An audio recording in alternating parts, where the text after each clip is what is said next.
Alam niyo guys, sobrang sarap sa pakiramdam nung kahit paulit-ulit araw-araw yung ginagawa mo. Ihatid mo lang yung anak mo sa school, ikaw pa hanapin, tapos gusto niya ikaw pa rin yung susundo. Gusto niya yung bago siya mag-out sa school, paglabas niya ng classroom is makikita niya na yung dati niya. So sabi nga nila, kung di mo makuha lahat ng material na bagay sa medyo mabilis sa paraan, slowly but surely ka makukuha mo rin yan. Pero the best thing na pinakamaganda na gagawin natin sa buhay is yung masaya ka, halos walang stress, give time to your family, and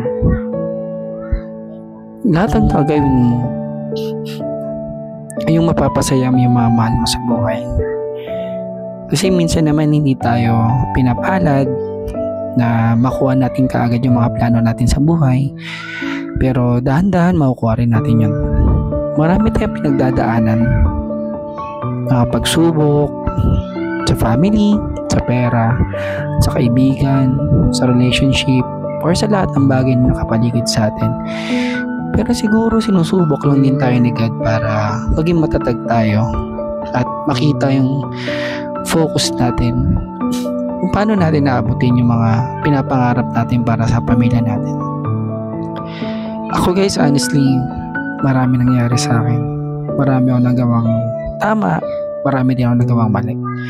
Then I realize guys, don't mind other person kung anong iniisip nila sa'yo. Ang importante, nang iisipin sa'yo ng mga taong nagmamahal sa'yo at yung mga taong nasa paligid mo na tinuturing mong pamilya. Huwag mo napansinin yung mga taong wala naman natutulong sa'yo guys. Ngayon, kung tingin mo na itulungan mo sila tas hindi ka nila ulit natulungan or they did not give back yung help na ginawa mo before, it's okay. As long as alam mo sa sarili mo na you give your time to them to help them.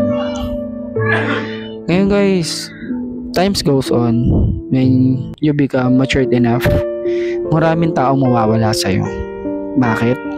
Kasi yung mga times na lagi kayong magkakasama, lagi kayong masaya nyo, lagi kayong happy-go-lucky. Ngayon, pag nagbago ka, nag-focus ka sa goal mo, nagseryoso ka sa buhay, may mga times or madalas hindi mo na sila makakasama, sobrang dalang na lang magkita. So that's the time ng mga tao mawawalan ka na kaibigan, diba? Hindi ka na nalaki kakilala, hindi ka na dayaya. But for me, it's okay guys.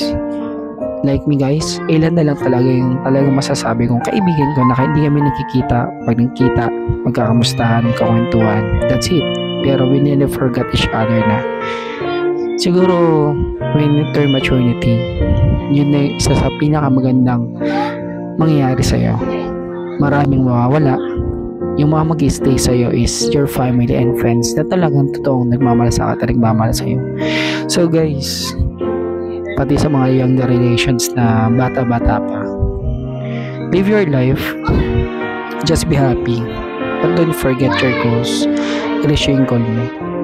And advice ko lang guys, not all the things, material things ang nagpapasaya sa atin. Sometimes, just be contented para maging masaya ka. Pero wag mo pa rin titigilan na makuha yung mga pangarap mo para sa pamilya mo. Okay lang mahirapan. And I know, in the end of the line, we will do something good. Ibibigay sa atin yung para sa family natin. So, yun lang guys. Ingat tayo lagi.